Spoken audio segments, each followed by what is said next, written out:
आमचे नवनवीन व्हिडिओ पाहण्यासाठी आमच्या ज्ञान मंदिर या चॅनलला सबस्क्राइब करा आणि हो बेल आयकॉन दाबायला विसरू नका। जय शिवराय। मी सेमिनार व्याख्यान करत असताना मला एका ठिकाणी सायकोलॉजिकल टीचर म्हणून बोलवलं होतं आणि माझ्या समोर बसलेली जी 36 मुलं होती। आता काही लोक असंही म्हणतात कीर्तनात चित्रपटांचा उल्लेख करू नये, पण या चित्रपटांचा समाजावर परिणाम होतोय म्हणून कीर्तनातून हे विषय मांडण्याची गरज निर्माण झाली। माझ्या समोर बसलेली सगळी मुलं 13 ते 16 वयोगटातली होती आणि हा सैराट पाहून पळून गेली होती। सैराट होऊ नये या मताचा मी अजिबात नाही महाराज, तुम्ही सैराट नक्की व्हा, पण सैराट व्हावं कसं? माझ्या तरुण मित्रांना हात जोडून विनंती आहे, अरे तुम्हाला सैराट व्हायचे ना, मी इथून सांगतो नक्की व्हा, पण आरची आणि परशासारखं होऊ नका, नाही तर आयुष्याची माती होईल। तो सैराट येऊन गेला, अवघ्या 2 मिनिटात सैराट सांगून पुढे सरकतो। सैराटची सुरुवात होते आणि पाहता पाहता परशाचा संघ पराभवाकडे झुकत असतो। कोणीतरी येतं परशाला सांगतं आणि परशा हातामध्ये बॅट घेतो, सिक्सर चौकाराची बोचार होते आणि परशाचा संघ विजयी होतो। गावचा पाटील उभा राहतो, कुणाच्या बुडाखाली किती अंधार सांगून मोकळा होतो आणि चित्रपट पुढे सरकतो। पाहता पाहता चित्रपट पुढे सरकत असताना आरची बुलेटवरती येते आणि कॉलेजमध्ये लंगड्या परशाला खुणावतो। परशाची नजर आरचीवर जाते, मग प्यार हुआ इकरार हुआ काय होतं ते होतं आणि चित्रपट निम्म्यापर्यंत येतो।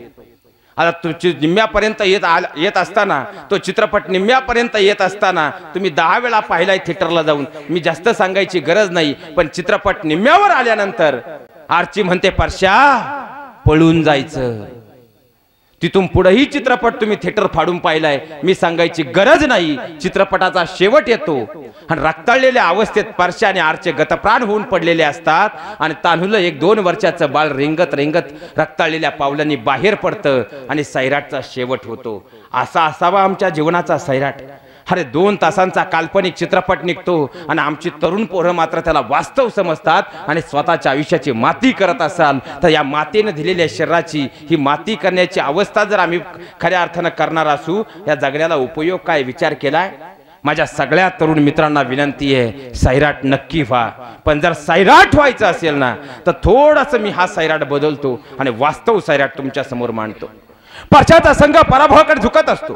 कोणीतरी येतं परशाला सांगतं, परशा हातामध्ये बॅट घेतो, सिक्सर चौकाराची बोचार होते आणि परशाचा संघ विजयी होतो।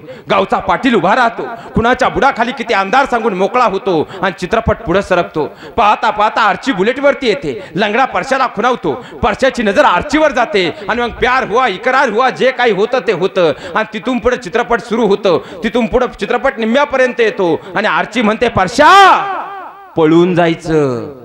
पण इथंच माझ्या मनातला वास्तवदर्शी परशा सांगतो, आरचे पळून नाही जायचं।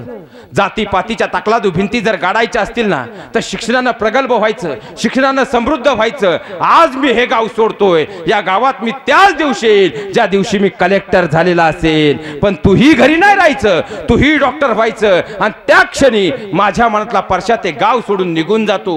मध्ये 5 वर्ष जातात आणि संध्याकाळची वेळ असते, 6चा सुमार असतो। गावामध्ये सायरनचा आवाज येतो, आरची आपल्या घराच्या बाहेर धावत धावत येते। समोर एक पोलीस व्हॅन, मागे एक पोलीस व्हॅन आणि कलेक्टर झालेला हाच प्रशांत बनून गावात आलेला असतो। धावत आलेली डॉक्टर झालेली अर्चना बाहेर येते आणि पाणावलेल्या डोळ्यांनी पाटील डॉक्टर झालेल्या अर्चनाचा हात कलेक्टर झालेल्या प्रशांतच्या हातामध्ये देतो आणि वास्तव सैराटचा खऱ्या अर्थानं सुरुवात होते, शेवट नाही। शेवट नाही। विचार केला आम्ही, विचार केला, सैराट नवीन शब्द आहे। अरे माझे शिवराय सैराट झाले नाहीत का? माझे शिवराय सुद्धा सैराट झाले लोक कल्याणकारी स्वराज्य निर्माण करण्यासाठी। डॉक्टर बाबासाहेब आंबेडकर सैराट झाले नाहीत का? डॉक्टर बाबासाहेब आंबेडकर सुद्धा सैराट झाले जातीयता नष्ट करण्यासाठी। स्वामी विवेकानंद सैराट झाले नाहीत का? विवेकानंद सुद्धा सैराट झाले खऱ्या अर्थानं हिंदू धर्माला जगाच्या पाठीवर अधिस्थापना करण्यासाठी। माझे ज्ञानोबाराय सैराट झाले नाहीत का? माझे ज्ञानोबाराय सुद्धा सैराट झाले ज्ञानाचा प्रकाश सकळ ब्रह्मांडाला देण्यासाठी। आणि माझे तुकोबाराय सैराट झाले नाहीत का? अहो माझे तुकोबाराय सुद्धा सैराट झाले जगाचं कल्याण होण्यासाठी। आम्ही सैराट नेमकं होतोय कशासाठी? होतोय कशासाठी? सैराट पाहून एकच गोष्ट शिकावी की खऱ्या अर्थानं जीवनामध्ये सैराट व्हावं, पण आपल्या शिक्षणासाठी व्हावं। आणि जो शिक्षणासाठी सैराट झाला जग त्याची दखल घेत असतं, कारण ज्ञानाशिवाय खऱ्या अर्थाने या जीवनामध्ये काही मिळणार नाही. प्रेम करायचं असेल आपल्या अभ्यासक्रमाच्या पुस्तकांवर करा. एक दिवस तेच पुस्तक जगाच्या पाठीवर तुम्हाला अव्वल ठरवेल. ही मात्र आज काळजामध्ये बिंबून घ्या, काळजामध्ये बिंबून घ्या.